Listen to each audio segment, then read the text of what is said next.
This is Ellie Sunman, a social media influencer and content creator. Recently, Ellie posted a video titled, "A Day in the Life Without Black Inventions." And like my previous videos on the subject, I'm sure that you can guess that Ellie's video, while well-intentioned, will largely be inaccurate. Before I start this video, I want to first highlight something that I got in my comments, which is people saying that I am highly mistaken and that I should not call people who improved inventions inventors. And to some degree, I agree with this. So, Thomas Edison was not an inventor, he was an improver. The people who invented steam power were not inventors, they were improvers. And most of the European products that were made in the Islamic age were also improvements. The airplane that the Wright brothers made is just a glider with an engine, the engine being the improvement, the glider going as far back as the Islamic Golden Age.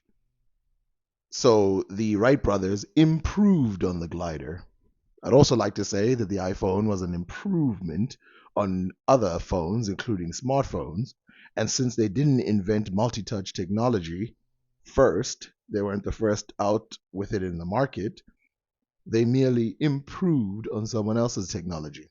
They didn't invent phones, so they merely improved on it. So I guess there's no such thing as an inventor. At least an inventor is something that's so rare that it's not even worth talking about. Now, I would like to apologize to the people who said that I should use the word inventor, and why is it that I'm saying this guy is racist or whatever. I didn't say it was racist. I said that it's suspicious that he only goes after videos about black inventors when there's so many videos that have so many views online that talk about white inventors. If he thinks that you not doing something first makes you not the inventor, then he's got a lot of people to go through who are way more popular than any of these black people. I mean, to be honest, how many of you have even heard of these black people? There's people like Thomas Edison, who, by the way, used to steal patents and stuff like that, steal ideas and stuff like that. So he's got a double X on his name. So if we want to spend time criticizing a person, let's criticize this guy for finding 3 separate videos about black inventions and then one about, some woman inventing something. Now, I will continue to call them inventions even though they're improvements, but you guys feel free to call inventors improvers if you want. A day in a life without black inventions. First, I turn on the light, which can only last for 14 hours, so we've got to make the most of the day. And Ellie's video is already on the road to failure because the light bulb itself wasn't a black invention. Lewis Latimer and his partner Joseph V. Nichols received a patent in 1881 for new and useful improvements in incandescent electric lamps. Latimer would later attain a patent in 1882 pertaining to improvements in the manufacture of carbon filaments. So Lewis Latimer developed and patented a process that reduced breakages during the production process of the carbon filaments that were used in incandescent light bulbs. But what he did not do, however, was make a longer-lasting light bulb. So some people said that I should not read the patents, so I won't read the patents. Let's just go to logic and appeal to logic right away. So this guy says that what this person did, Lewis Latimer, was create a system to create carbon. Well, that's fine if he said that, but that's only one patent. He showed us that he had 2 patents. One was on his own and the other one was with Joseph V. Nichols. So the one with Joseph V. Nichols, what was it for? Seems like someone else has a problem reading patents. A second thing is, of course, let's just go with what everybody wants. Okay, he's an improver. So, everybody's an improver. He's just as good as Thomas Edison or any of these other improvers. In 1879, Edison's light bulb only lasted 14.5 hours. But by 1880, Edison and his team had already figured out how to improve their carbon filament that gave the bulbs a lifetime of up to 1,200 hours. Lewis Latimer was not part of that team, as he didn't work for Edison until 1884. Okay, so let's do some basic maths. So Edison, before Lewis Latimer worked for his company, made a light bulb that lasts for 1200 hours. Today's light bulbs can last for how long? So clearly 1200 hours is not the key number here. I don't know why he's focusing on it as if it's like the biggest deal. When Lewis Latimer got in the company, the light bulbs lasted longer. So what's the point here? In fact, Lewis Latimer authored a book with some other authors about the Edison light bulb, in which he said this: air has been removed from the bulb, and it is so thoroughly sealed up as to prevent the admission of the air about it, and yet the lamp does not last forever, for the reason that the action of the current upon the carbon has a tendency to divide up its particles and transfer them from one point to another, so that sooner or later the filament gives way at some point. Yet most of these lamps are guaranteed to last 1,000 hours, and this is from 4 to 6 hours a day. Now when it comes to Ellie, none of this should matter, because as you can see, when Ellie records the light with her phone, the video is flickering. That means that the bulb is a light-emitting diode or LED light bulb, which is completely different than an incandescent light bulb. Okay, moving on. I'm not going to defend Ellie, but I will. I don't think she meant to say that this guy is literally responsible for all technologies relating to light from now until, eternity. I think the guy, she was talking about the developments that led to the light bulbs we have today, but let me not put words in her mouth. I go downstairs to find that my home has been burgled! Ah, right. There's no such thing as a home security system. Ellie is referring to Marie Van Britten Brown, who along with her husband Albert Brown, were granted a patent for an audio-video alarm system for households. Which of course we know today no one has alarms or videos for security in their house, so too bad for making that invention. The invention included video surveillance, complete with a speaker and a microphone to communicate over radio waves with whoever was at the door, as well as buttons to operate the door lock, alert a guard, or sound an alarm. And of course, what a foolish invention. She should have used something else besides radio waves, because we know today that IP cameras do not use radio waves, as her invention used early on. It's not like they were before their time. However, the Browns' home security system was never physically produced or installed. This is more of a concept than an actual invention, and it's not like closed-circuit TV or alarms didn't exist before Brown came up with her idea, but apparently she is the first to consider bringing these items to the home, and she's the first to receive a patent for it, and technically, that means Ellie isn't wrong, so we'll give it to her. We will give it to her. Sounds like she's absolutely accurate. We'll give it to her makes it sound like she's wrong, or we just gonna give it to her because, okay, fine, we'll baby it. No, she's absolutely correct. Now, again, I'm not going to defend Ellie because, she clearly is capable of defending herself. Oh, it's freezing. I go to turn on the central heating, but then remember I can't because it's not been invented. But even if a gas central heating system was never invented, wood fireplaces and coal furnaces still existed previously. But whatever. Did she make the claim that those things didn't exist? She's got a blanket on, which means she's aware that there's other things in the world that are capable of making you warm.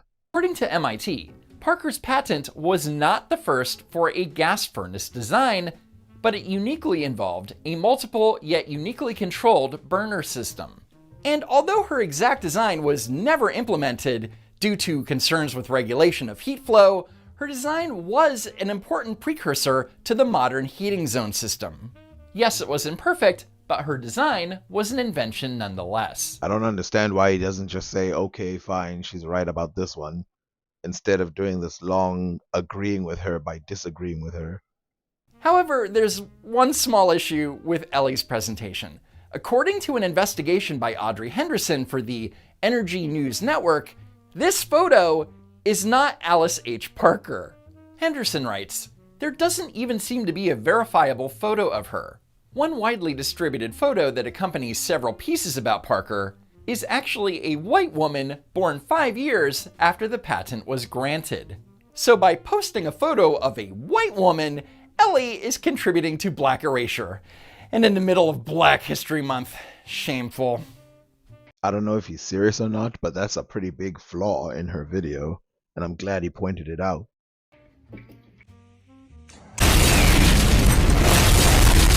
What? I go to put my shirt in the automatic dryer, but it hasn't been invented. Okay, first of all, this is not a photo of George T. Sampson. This is Henry T. Sampson, who is a nuclear and chemical engineer and a pioneer in the technology now used in cell phones. But great job, Ellie. You're doing God's work. Anyway, George T. Sampson invented a new and improved clothes dryer, but it's not something that you can put a shirt in. Sampson wrote, "The object of my invention is to suspend clothing in close relation to a stove by means of frames so constructed that they can be readily placed in proper position and put aside when not required for use. In other words, it's a wire rack designed to hang clothes over a stove." So throw your shirt into the dryer, Ellie. It's all good. I threw on a new shirt. It's a little creased, but no worries. I'll just iron it. On the floor, because ironing boards haven't been invented. Couldn't lay your shirt on a counter or a table, Ellie? Or maybe they don't exist in her home because she thinks they're Black inventions. Anyway, Sarah Boone did not invent the ironing board because ironing boards existed long before Sarah Boone's invention. For example, there is an improved ironing table that was patented in 1871. Sarah Boone's invention was granted a patent in 1892, and it was created to make it easier to iron the inside seam of a sleeve. And while Sarah Boone clearly did not invent the ironing board, she is regarded as the second African American woman ever to attain a patent, which wouldn't have been easy for her to do in 1892. So that's a pretty big accomplishment. Without wasting my time or anybody else's time to talk about who invented the ironing board, I'm just going to say that I agree with him that she probably didn't invent the ironing board because obviously irons go back quite a while back, and I assume that they would use a table. But even if we were to talk about the ironing board, is not that great of an invention, if I'm being honest. I mean, it was marketed well, but it's not that great of an invention. I am hungry. So we're going to make a peanut butter sandwich, but then realize I have no peanut butter because it hasn't been invented. Now you might be thinking, wait, George Washington Carver helped towards modern day peanut butter? I thought he invented peanut butter. Well, actually, that's not true. According to the National Peanut Board, there is evidence that ancient South American Incas were the first to grind peanuts to make peanut butter. And John H. Kellogg in 1898 attained a patent for his process of making peanut butter. My new and improved product is made from edible nuts and such other nuts as can easily be blanched or freed from skins, and is a semi-solid, having about the same consistence as hard butter or soft cheese. George Washington Carver would not start experimenting with the peanut until 17 years later. So no, he didn't invent peanut butter, which means that he shouldn't have been in a video about a day without Black inventions. Again, who gives a damn? It's peanut butter. The people we've had on this list are so impressive, I don't actually care about peanut butter. Now, I know he didn't bring it up, but I don't care anyway. That's alright, I'll get a packet of crisps. They don't exist either. So, as I have covered in a previous video, George Speck, aka George Crumb, did not invent the potato chip. The actual inventor is William Kitchener, MD, who first published his recipe in the book The Cook's Oracle. The recipe for Potatoes fried in slices or shavings appeared as far back as 1822, 7 years before George Speck was even born. Now, while George Speck, Crumb, whatever, did have a role in popularizing the potato chip, he was not its creator. I also don't care about this fried potato, but I'll have to say that it is believed that other people fried the potato way before this, but who cares? It's just a potato. Okay, I'll go out for food and post my mail on the way. No, I won't, because mailboxes don't exist. So according to Ellie, mailboxes didn't exist before 1891, and this is stupid considering that Ellie lives in England, home of the iconic pillar box, a design that has been around since at least the 1850s. And according to Wikipedia, Downing was born in 1857. Furthermore, according to a US Patent Office search, the mailbox with the oldest patent was attained in 1858 by Albert Potts for this street letterbox designed to attach to a lamppost. And according to the United States Post Office itself, Potts's design was the first letterbox to be officially sanctioned by the United States Post Office.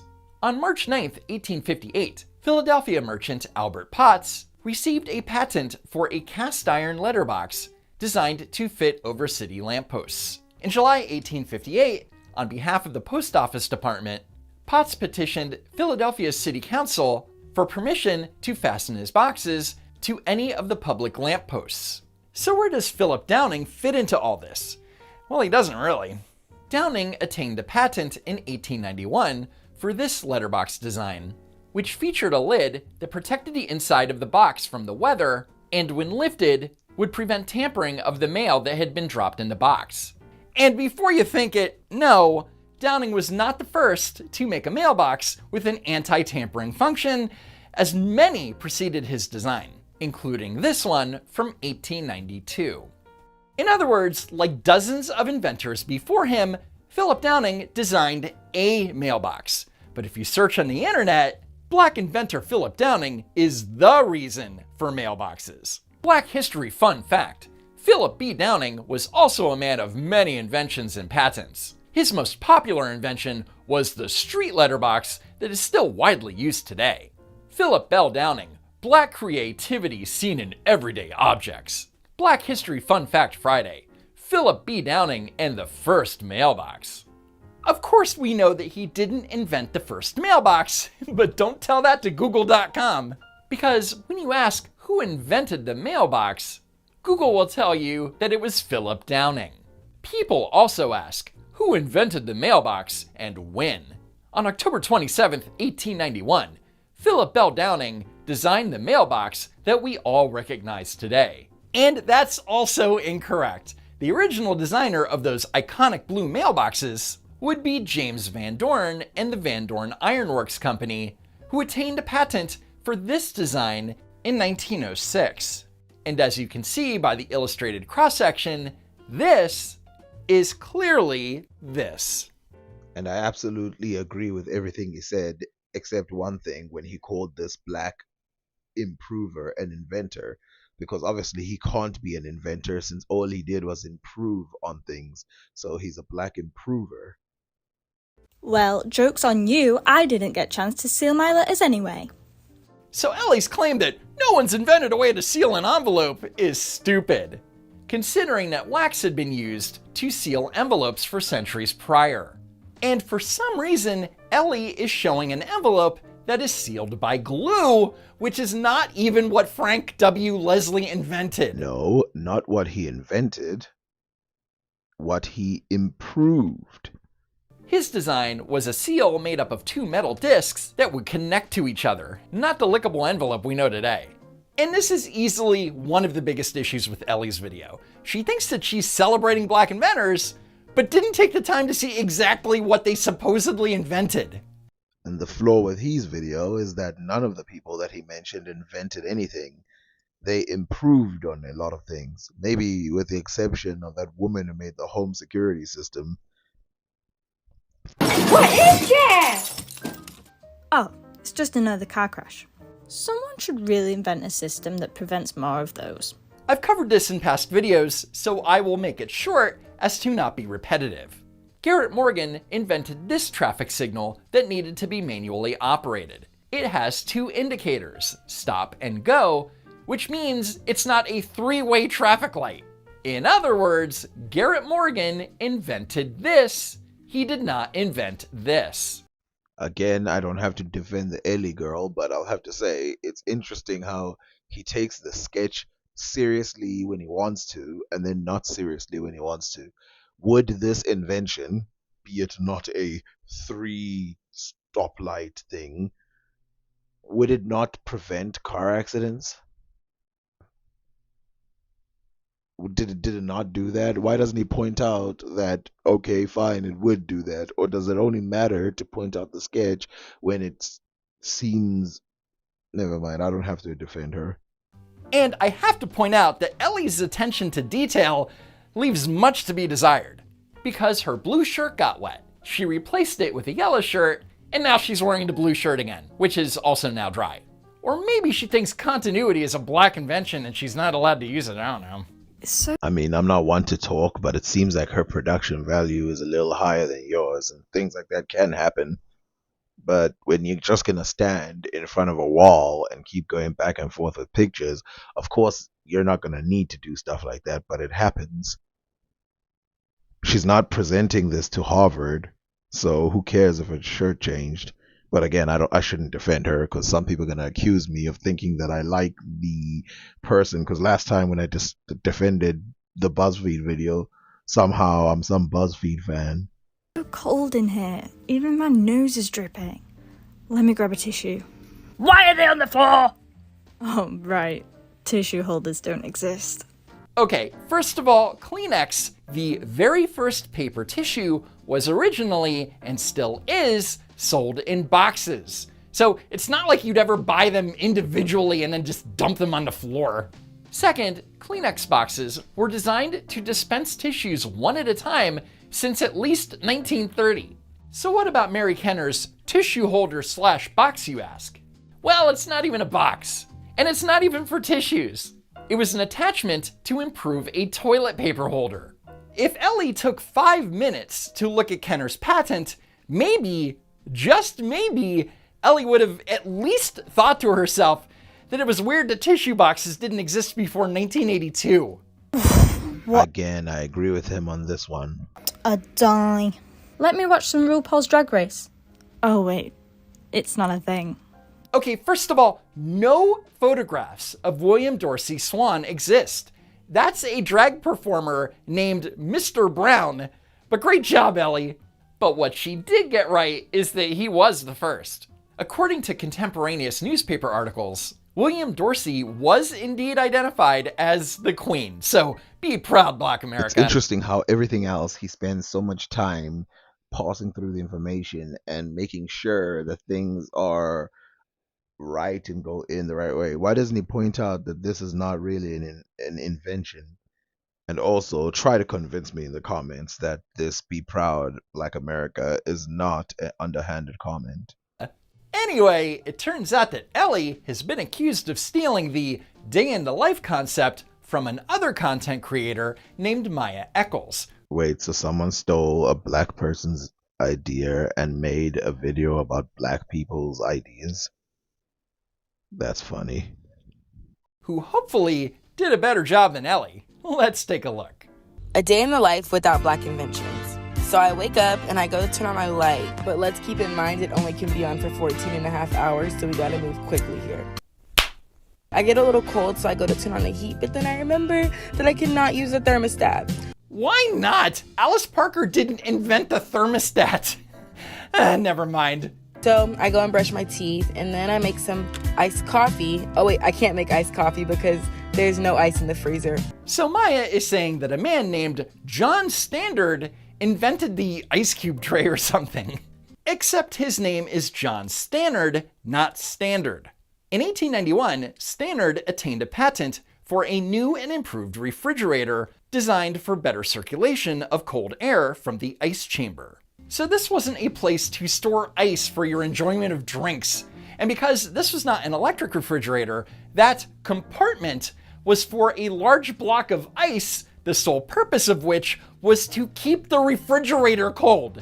So then I go to get my Fashion Nova packages from downstairs, and I would use the elevator, but I can't. No, you can, because Alexander Miles didn't invent the automatic elevator. But he was awarded a patent for his improvements on elevator doors that automatically opened and closed. So I'll take the stairs. Oh wait, there's no freaking mailbox. Oh, this is so dumb. Mail delivery existed long before mailboxes existed. Maya's suggestion that if Philip Downing never invented the mailbox, which he didn't, that mailboxes wouldn't exist today. But that's not how things work. And the same goes for every invention. You can't say that if a certain person didn't invent something, that it would have never been invented by someone else. It just goes against all logic. And because I can only take so much stupidity in one day, that's it for now. Follow me on Twitter at Don'tWalkRun, and be sure that you're still subscribed to the channel. A special thanks to Poofy for her help with the script, and thanks to Uncle Phil on TikTok for bringing the video to my attention. As always, thanks for tuning in, and I hope to see you next time. If there is next time. Of course, there won't be a next time, because the next time for debunking inventions are completely gone, because of course there's no more inventions to be debunked. There's not an entire generation of people who were fed information about who invented a whole bunch of inventions that were invented before those people were ever born. But why debunk that when we could debunk black inventions? Why waste our time talking about how things like the fire mummy paintings display things that would happen in the Renaissance later in terms of art? Why talk about things that occurred in ancient Egypt that would occur later and be credited to people in the 21st century? Why talk about the fact that ice cream has been credited to some modern people when we know it goes as far back as China? Why talk about the fact that transport of different kinds, including certain pumps and stuff that operate like engines, were developed in the golden age of Islam, when we could just ignore all of that and target some videos about black people, 3 completely separate videos that have nothing to do with each other? And by the way, it's very redundant. It's over and over again, the same thing over and over again, instead of finding a novel idea where you find some other inventions. Oh, by the way, I'm creating a new channel called Asian Inventions Debunked. I'm sure that doesn't sound very racist.